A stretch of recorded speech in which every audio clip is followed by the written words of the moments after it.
তো কথায় আছে যে উইডোজ বে নামক এই ছোট্ট টাউনে যারা জন্ম নেয় তারা কোনোদিন এই টাউন ছেড়ে বেরোতে পারে না। চারিদিকে সমুদ্রে ঘেরা এই ছোট্ট দ্বীপের মধ্যে তৈরি হয় টাউনের ইতিহাসটা খুবই ডার্ক, অনেক ভয়ঙ্কর কিছু ঘটেছে এখানে।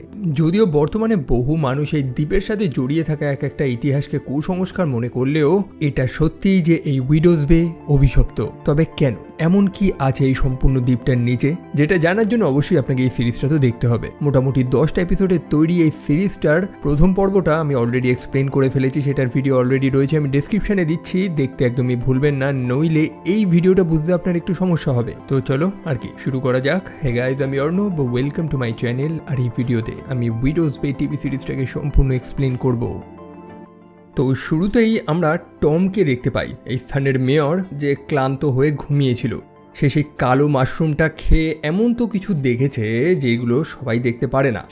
সে মানুষটা কি বলেছিল যে এই মাশরুম নাকি তৃতীয় চোখ খুলে দেয়, এবং গল্পের একটা মুহূর্তে আমরা দেখেছিলাম না যে বরফের মধ্যে পড়ে থাকা এই কালো মাশরুমগুলো কোনো একটা ক্ষুধার্ত মানুষ খায়। সেটা ছিল রিচার্ড ওয়ারেন, এই স্থানের প্রথম মেয়র। এটা দেখে তো স্পষ্ট যে রিচার্ড ওয়ারেন কোনোভাবে এই আইল্যান্ডে এসেছিল এবং সে খুবই ক্ষুধার্ত ছিল, এবং ভাগ্যের জোরে সে সেই মাশরুমটা পায় এবং খেয়ে নেয়। আর তারপরেই সে কোনোভাবে কোনো ডেভিলের সাথে চুক্তি করে। যাই হোক, কালো মাশরুমের সিক্রেটটা এখনও সেইভাবে রিভিল হয়নি, তবে টমের হুশ চলে এসেছে এবং সাথে সাথেই তার ফোন এসেছে। প্যাট্রিশিয়া এবং ওয়াইক তাকে মিউজিয়ামে আসতে বলে, যেখানে পৌঁছেই টম একদম অবাক হয়ে যায়। আমরা কি দেখেছিলাম যে ওয়াইক সে তো রিচার্ড ওয়ারেনের সে কফিনটা মাটি খুঁড়ে বার করে, এবং তার মধ্যে রিচার্ড ওয়ারেন ছিল যে এখনও জীবিত। কয়েক দশক কেটে গেছে, মানুষটা এখনও জীবিত রয়েছে, কারণ তার অভিশাপ এখনও ক্লিয়ার হয়নি। এবং এত পুরনো মানুষটাকে দেখে আমাদের বর্তমান মেয়র অর্থাৎ টম সে তো অবাক হবেই। যাই হোক, রিচার্ড ওয়ারেন রেসপন্স করছে, সে মুখে কিছু বলছে না, সে লিখে লিখে তাদের সাথে কথা বলছে। রিচার্ড তাদেরকে সত্য কথাই জানায় যে উইডোজ ব্রেড যখন প্রথম মানুষেরা সেখানে এসেছিল তখন তারা ক্ষুধায় মারা যাচ্ছিল, খাবার ছিল না। আর ঠিক সেই সময় একটা অশুভ শক্তি বা কোনো শয়তান তাদের সামনে হাজির হয়। অবশেষে নিজেদের বাঁচানোর জন্য সেই রিচার্ড সেই দানবের সাথে একটা চুক্তি করে।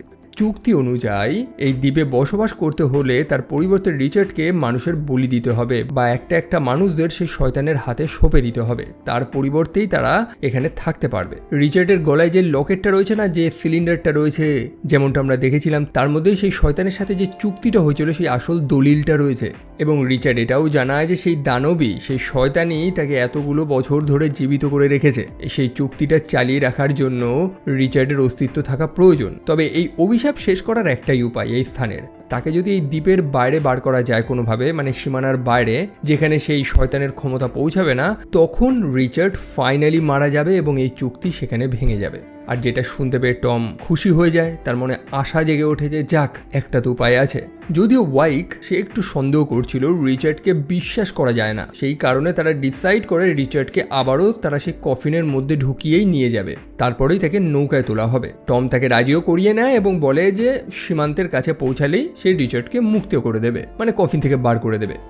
অন্যদিকে সেই শেরিফ সে একটা অভিযোগের তদন্ত করতে এসে প্যাট্রিশিয়ার সাথে দেখা করে এবং প্যাট্রিশিয়াকে অনেক প্রশ্ন করে। সে লক্ষ্য করছে প্যাট্রিশিয়া ঠিক না, এবং প্যাট্রিশিয়া সব সত্য কথাটাই বলে যে এই স্থানের অভিশাপ, রিচার্ডের গল্প সব কিছু, কিন্তু সেই শেরিফ এগুলো বিশ্বাসই করছে না। সে ভাবছে যে প্যাট্রিশিয়া হয়তো পাগল হয়ে গেছে। অন্যদিকে টম এবং ওয়াইক রিচার্ডকে নৌকায় করে নিয়ে যাচ্ছে। তাদের প্ল্যান ছিল যে মেন বোটটা রয়েছে সেটা সীমান্তের কাছে পৌঁছাবে, এবং তারপর ছোট একটা ডিঙি, সেটাতে সেই কফিনটা ভরে সেই রিচার্ডকে আরও বাইরে নিয়ে যাওয়া হবে। কারণ অবভিয়াসলি যেমনটা আমরা দেখেছি যে এই আইল্যান্ডের মানুষেরাও তো এই দ্বীপ থেকে বেরোতে পারছে না, তো তারা অবভিয়াসলি রিচার্ডকে নিয়ে যাবেই বা কী করে সীমানার বাইরে। তো সেই ছোট নৌকার মাধ্যমেই তারা রিচার্ডকে সীমানার বাইরে বার করবে, এমনটাই প্ল্যান হয়েছে। তবে টম করে বসে একটা ভুল, সেই রিচার্ডের কফিনটা খুলে দিয়েছে আগেভাগে, যেখানে ওয়াইক থেকে বাড়ানো করেছিল। যাই হোক, এই সীমানার গল্প কিন্তু ওয়াইক নিজেও জানে। সে একটা ছোটবেলার গল্পও তাকে শোনায় যে সে তার বন্ধুর সাথে একটা চুরি করা নৌকায় চেপে দ্বীপের সীমানার একদম খুব কাছে চলে গেছিল, এবং যেমনটা জানি যে এই দ্বীপের অভিশাপ, তো তার বন্ধু বড় ভয়ঙ্করভাবে মারা গিয়েছিল, এবং নিজেকে বাঁচাতেই ওয়াইক তাকে ফেলে সেখান থেকে পালিয়ে চলে আসে। তো সেই জিনিসটা এখনও তাকে হন্ট করছে, কারণ এই মুহূর্তে তারা আবারও সেই সীমানার কাছেই যাচ্ছে। যাই হোক, যেমনটা বললাম, টম তো সে রিচার্ডের কফিনটা খুলে দিয়েছিল, ভেবেছিল রিচার্ড হয়তো অসুস্থ, সে হয়তো উঠতে পারবে না। তবে না, রিচার্ড তাদের উপর রীতিমতো আক্রমণ করেছে। মানে প্রথমে যে বলেছিল যে সে মরে যেতে চায়, সে নিজেও চায় অভিশাপটা ক্লিয়ার হয়ে যাক, তবে তার মুড চেঞ্জ হয়ে গেছে, সে আবার বাঁচতে চায়।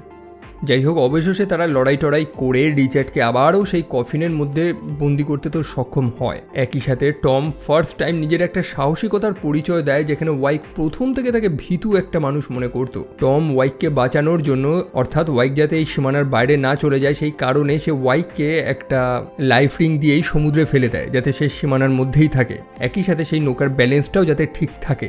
যাই হোক, তাদের প্ল্যানটা সাকসেসফুল হয়, সেই কফিন সীমান্ত অতিক্রম করে এবং সেই ঘটনাটাই ঘটে। তারা কফিনটা ওপেন করে দেখে যে রিচার্ডের শরীরটা জাস্ট হাড় এবং ধুলোতে পরিণত হয়ে গেছে। টম তারপর নৌকাটা ঘুরিয়ে ওয়াইককে উদ্ধার করে এবং ফাইনালি হাঁপ ছেড়ে বাঁচে, কারণ তারা মনে করছে যে উইডোজ বের অভিশাপ হয়তো এখানেই শেষ হয়ে গেছে।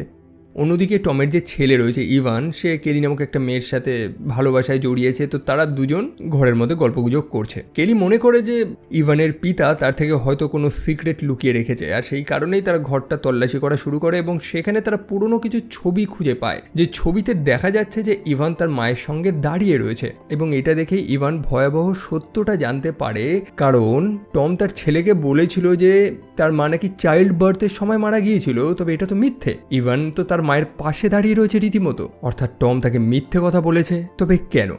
এরপরে আমরা আর একটা জিনিসও দেখতে পাই। কার্ট, অর্থাৎ সেই ব্রেকওয়াটার ইনের যে কিপার রয়েছে, সে একজন গেস্টকে সেখান থেকে বার করে দিচ্ছে তার হোটেল থেকে। তবে ক্যামেরার শটটা ধীরে ধীরে দেওয়ালে ঝুলানো একটা ছবির দিকে চলে যায়। ছবিতে আমরা দেখতে পাই যে সমুদ্রের চরম ঢেউয়ের মধ্যে একটা নৌকা রয়েছে এবং সেই নৌকা থেকে একটা বাচ্চা সম্ভবত পড়ে গিয়েছে এবং সেই ঢেউতে সাঁতার কাটছে। এই ছবিটা আমরা এর আগেও বহুবার দেখেছি, তবে এটার আসল মানেটা কি? তারপরে আমরা টম, ওয়াইক এবং প্যাট্রিশিয়াকে দেখতে পাই। তাদের মুখেই একটা স্বস্তির ছাপ। আর কেনই বা হবে না, দ্বীপের অভিশাপ মিটে গেছে এমনটাই তো তারা মনে করছে। টম তো ভবিষ্যতের পরিকল্পনাও করে ফেলেছে, নিজের ছেলেকে নিয়ে একটা খেলাও দেখতে যাবে মেইনল্যান্ডে। তার ছেলে বহুবার তাকে প্রশ্ন করে যে কেন তারা এই দ্বীপ ছেড়ে বেরোতে পারছে না, তবে এবার টম তাকে নিয়ে যাবে। যাই হোক, টম সবাইকে বুঝিয়ে দিয়েছে যে এখন থেকে সব ঠিক, এই শহর একদম দুর্দান্ত চলবে। তবে বাড়ি ফিরেই সে লক্ষ্য করে যে তার ছেলের মুখে তো হাসি নেই। আর কেনই বা থাকবে, তার ছেলের সত্যটা জানতে পেরে গেছে যে তার পিতা তার মায়ের মৃত্যুর ব্যাপারে তাকে মিথ্যে কথা বলেছিল। টম তার ছেলেকে জানায় যে ইভানের জন্মের পর তার মা এক অদ্ভুত রোগে আক্রান্ত হয়ে গেছিল, সে মানসিকভাবে অসুস্থ হয়ে পড়েছিল, আর যার কারণেই তাকে একটা মানসিক চিকিৎসা কেন্দ্রে রাখতে হয়েছিল। যদিও তার 2 বছর পরেই সে মারা যায়। টম ফাইনালি তার ছেলেকে সত্য কথাগুলো জানায় এবং এটা জানতে পেরে ইভানও হ্যাপি হয় যে তার পিতা আফটার অল তার থেকে কিছু লুকাচ্ছে না। ইভেন টম তার ছেলেকে প্রমিসও করে যে তারা দুজন একসাথে শিকাগোতে যাবে। মানে ধীরে ধীরে ছেলে এবং পিতার মধ্যে সম্পর্কটা এবার ঠিকঠাক হয়ে যাচ্ছে। ওয়াইক তারপর সেই মিউজিয়ামে যায়, সেখানে গ্যারিকে সে একটা পুরনো ছবি দেখায়, তাদের পুরনো ছবি। সো তারা সেখানে গল্প টল্প করছিল, সেই মুহূর্তে খবর আসে যে মিউজিয়ামে নাকি চুরি হয়েছে। চোর নাকি সেই কুখ্যাত বুগিম্যানের মুখোশ চুরি করে নিয়ে পালিয়েছে। বুগিম্যান হচ্ছে সেই সিরিয়াল কিলার যাকে প্যাট্রিশিয়া এত ভয় পায়, যার হাত থেকেই প্যাট্রিশিয়া ছোটবেলায় নিজের জীবনটা বাঁচিয়েছিল কোনো মতে।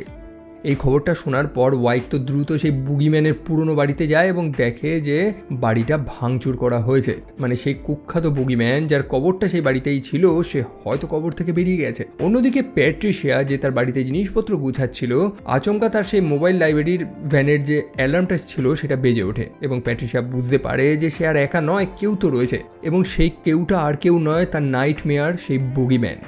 আর কি, তাকে দেখে প্যাট্রিশিয়া পাগলের মতন পালাচ্ছে, দরজার পর দরজায় যাচ্ছে, তবে কোনো সাহায্য পাচ্ছে না। এবং শেষ পর্যন্ত সে ক্রিসের বাড়িতে চলে যায়, তার সেই বন্ধু যার সাথে প্যাট্রিশিয়ার প্রথম থেকে ঝামেলা। প্যাট্রিশিয়া তাদের থেকে সাহায্য চাইছে, তবে ক্রিস মনে করছে যে প্যাট্রিশিয়া আবারও অ্যাটেনশনের জন্য এইগুলো করছে। মানে প্যাট্রিশিয়া বলছে যে সেই বুগিম্যান আবারও ফিরে এসেছে, তবে ক্রিস তার কথা বিশ্বাস করছে না বলে প্যাট্রিশিয়া তার কাছে যে ট্রেজারটা ছিল সেটা দিয়ে ক্রিসকেই আঘাত করে। যাই হোক, সে বুগিম্যান সে কিন্তু প্যাট্রিশিয়াকে ফলো করছে। বেচারা প্যাট্রিশিয়া আর কতক্ষণই বা দৌড়াবে, তো সেই বুগিম্যান তাকে হাতে নাতে ধরেই নেয় এবং তাকে মারতেই যাবে। তবে সময় মতন সেখানে একটা অ্যাম্বুলেন্স এসে পৌঁছায়, যার ধাক্কা খেয়ে বুগিম্যান মাটিতে পড়ে যায়। এখন সবাই ভাবে যে হয়তো মানুষটা আহত হয়েছে, তবে না, তার অত সহজ মৃত্যু তো নেই। প্রথমেই সে সেই প্যারামেডিককে হত্যা করে। প্যাট্রিশিয়া আবারও পালাতে পালাতে একটা গ্যাস স্টেশনের সামনে চলে যায়, যেখানে বুগিম্যানকে সে আগুনে পুড়িয়ে মারার চেষ্টা করে। তবে সেখানকার কর্মচারীরা সেই আগুনটা নিভিয়ে দেয়। প্যাট্রিশিয়ার প্ল্যানটা ফেল্ড হয়ে যায়। যাই হোক, বুগিম্যান তো চরম র্যাম্পেজ চালাচ্ছে, সেই কর্মচারীকেও হত্যা করে দেয় সে। তবে অবশেষে শেরিফ সময় মতন হাতে শটগান নিয়ে সেখানে চলে আসে। তা সত্ত্বেও সেই বুগিম্যান মরছে না, বরং সেই শেরিফটাকেও বুগিম্যান মেরেই ফেলতো। তবে সময় মতন প্যাট্রিশিয়া সেই শটগানটা নিজে হাতে নিয়েই গুলি চালায়। বুগিম্যান মাটিতে তো লুটিয়ে পড়ে, তবে প্যাট্রিশিয়া এখনো কনফার্ম হতে পারছে না যে ব্যাটা মরেছে কি মরেনি। সেই কারণে তার বডিটা মর্গে নিয়ে যাওয়া হয় এবং জ্বালিয়ে সেটাকে যতক্ষণ না ছাই করা হয় ততক্ষণ প্যাট্রিশিয়া সেখানে দাঁড়িয়েছিল। যাই হোক, আমাদের শেরিফের যে স্ত্রী রয়েছে সে প্রেগনেন্ট, এবং সেই কারণেই প্যাট্রিশিয়া তাকে সতর্ক করে যে শিশুর জন্মের আগেই সে যাতে এই শহর ছেড়ে চলে যায়। এই উইডোজবের অভিশাপ, তার পরিবারকেও ছেড়ে কথা বলবেন না। যেমনটা আমরা প্রথম থেকেই জানি যে এই স্থানে যাদের জন্ম হয় তারা এখান থেকে বেরোতে পারে না। অন্যদিকে ওয়াইক, সেও প্যাট্রিশিয়াকে খুঁজছিল এবং তাকে বাড়িতে না পেয়ে একটু চিন্তায় পড়ে। সেই কারণে সে টমের বাড়িতে চলে যায়। টম এবং তার ছেলের সম্পর্কটা তো এবার ধীরে ধীরে ঠিক হয়ে যাচ্ছে, তবে টম যেটাকে ঠিক মনে করছিল সেটা অ্যাকচুয়ালি ঠিক না। ওয়াইক সব কিছুই জেনে এসেছে এবং সে স্পষ্ট তাকে জানায় যে এখনও সব কিছু শেষ হয়ে যায়নি। রিচার্ড তো অবশ্যই মারা গেছে, তবে উইডোজ বের যে আসল বিপদ সেটা এখনও বেঁচে আছে। তারপরে আমরা আবারও সেই ফ্ল্যাশব্যাকের সিনটাই দেখতে পাই, সেই অতীতের সিন যখন সারা সেই বাচ্চাগুলোকে নিয়ে এই দ্বীপটা ত্যাগ করে পালানোর চেষ্টা করছিল, কিন্তু সেই নৌকাটা একটা ভয়াবহ দুর্ঘটনার শিকার হয়। রিচার্ড তো বলেই ছিল যে এই আইল্যান্ড ত্যাগ করে কেউ বেরোতে পারবে না। সেই দুর্ঘটনাতে সম্ভবত সারা এবং বাকি বাচ্চারা মারা তো যায়, তবে একটা মাত্র বাচ্চা সেখান থেকে বেঁচে ফিরে আসতে পারে, সেটা হচ্ছে ফ্রান্সিস ওয়ারেন। আমরা যে ব্রেক ওয়াটার ইনের মধ্যে যে ছবিটা দেখেছিলাম না, একটা ছোট বাচ্চা নৌকা থেকে পড়ে গিয়ে সমুদ্রের মধ্যে সাঁতার কাটছে বা সাহায্য চাইছে, এটাই হচ্ছে সেই ফ্রান্সিস ওয়ারেন। যাই হোক, চলো বর্তমান সময়তে ফিরে আসা যাক। উইডোজ বেতে এসেছে এক ভয়ঙ্কর ঝড়। প্যাট্রিশিয়া বারবার করে টমকে রিকোয়েস্ট করছে যে এমার্জেন্সি সাইরেন বাজিয়ে সবাইকে সাবধান করা হোক এবং শেল্টারে আনা হোক, যাতে কেউ বিপদে না পড়ে। এদিকে টম তো দ্বিধায় পড়ে গেছে, কারণ মানুষদের মধ্যে যদি আতঙ্ক ছড়ায় তাহলে এই শহরটুকুনির যে সুনামটা হয়েছিল বা অর্থনীতিতে যতটা এগিয়ে ছিল সেটাতে তো মারাত্মক ক্ষতি হবে। আমাদের টম তো প্রচণ্ড পরিশ্রম করেছে এই শহরটার জন্য, তাই না? তার সব প্ল্যান বৃথা হয়ে যাবে। টম বুঝে উঠতে পারছে না যে সে এখন করবেটা কি। রাগের মাথায় একটা ছবি ভাঙচুর করছিল সে, আর সেই মুহূর্তে সেই ছবিটা দেখে প্যাট্রিশিয়া বুঝতে পারে সেই ফ্রান্সিস ওয়ারেনের গল্পটা। সেই ছবিতে একজন মহিলার আঙ্গুল নেই, এবং সারার সেই জার্নালটা পড়ে প্যাট্রিশিয়া জানতে পেরেছিল যে ফ্রান্সিস ওয়ারেনের একটা আঙ্গুল নেই, কারণ তার ভাই তার আঙ্গুলের উপর থেকে একটা চাকা চালিয়ে দিয়েছিল বা কিছু একটা হয়েছিল। তারা ভেবেছিল যে উইডোজ বের গল্প হয়তো শেষ, কারণ রিচার্ড ওয়ারেনের আর কোনো বাচ্চা কুচ্চা বেঁচে নেই। তবে সেই ফ্রান্সিস ওয়ারেন, সে তো সেই নৌকা থেকে বেঁচে আবারও পুনরায় উইডোজ বেতে ফিরে এসেছিল। অর্থাৎ ফ্রান্সিসের বাচ্চা কুচ্চারা হয়তো এখনো কোথাও বেঁচে রয়েছে, সেটারই খোঁজ লাগাতে হবে তাদের।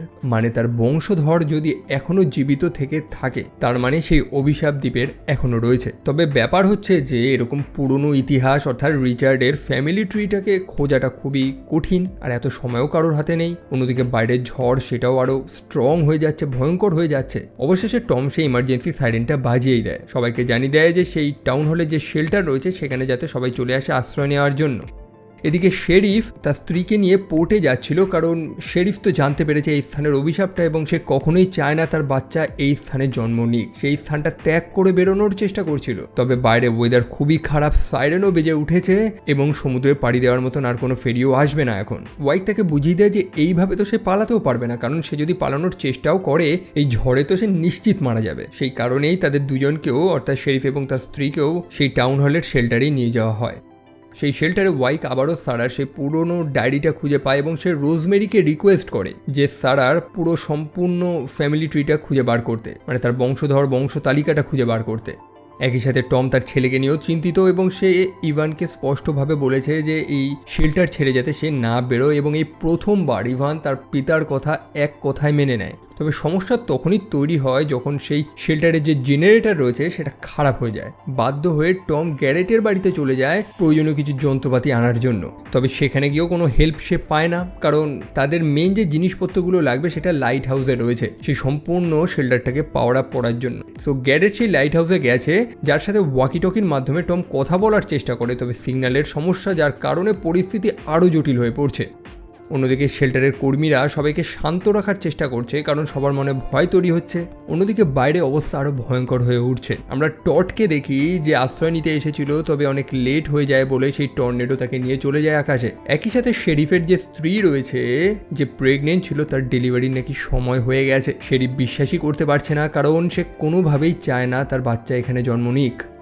অন্যদিকে আবার প্যাট্রিশিয়া, সে বুঝতে পারে যে তাদের আরেকজন কর্মী রয়েছে রুথ, একজন বয়স্ক, সে এখনও শেল্টারে পৌঁছাতেই পারেনি এবং সেই কথাটাই সে টমকে জানায়, যার কারণে টম প্রতিশ্রুতি দেয় যে ঠিক আছে, সে রুথকে যেভাবেই হোক খুঁজে বার করবে, তাকে শেল্টারে নিয়ে আসবে। আর ঠিক সেই মুহূর্তে ওয়াইক তাদেরকে ডেকে সে রিচার্ড ওয়ারেনের সম্পূর্ণ বংশের যে বাচ্চা কুচ্চা রয়েছে, মানে বর্তমান তার যে বংশধর রয়েছে, তার ব্যাপারটা জানায়। রোজমেরি সব রিসার্চ করে বার করে নিয়েছে এবং প্যাট্রিশিয়ার মনে যে ভয়টা ছিল সেটাই হয়, কারণ এবার তাদের একটা ভয়ঙ্কর সিদ্ধান্ত নিতে হবে।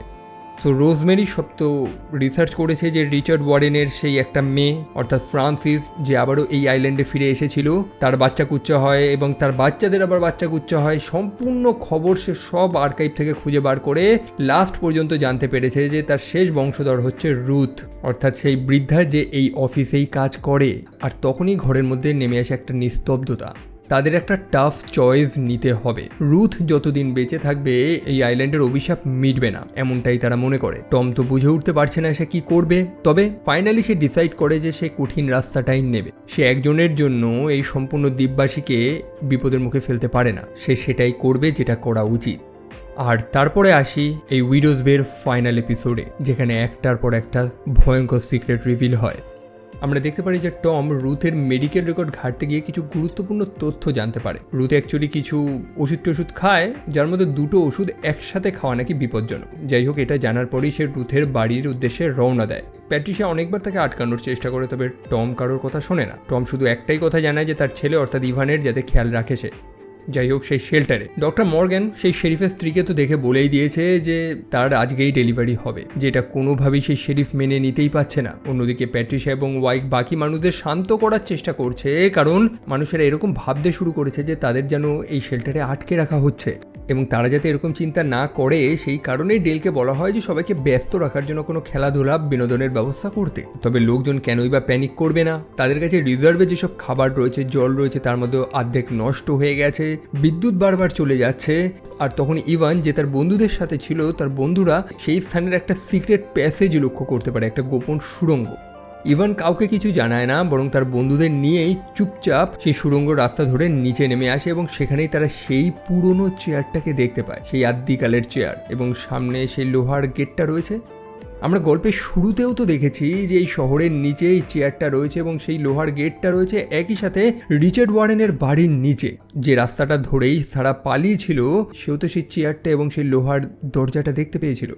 অন্যদিকে ডেল, যে সবাইকে বিজি রাখার জন্য খেলার জিনিস খুঁজছে, তবে সে পুরনো কিছু ফিল্মের রিল খুঁজে পায় এবং যেগুলোকে সে প্লে করে, আর সেখানে সে ভয়ঙ্কর কিছু জিনিস দেখতে পারে।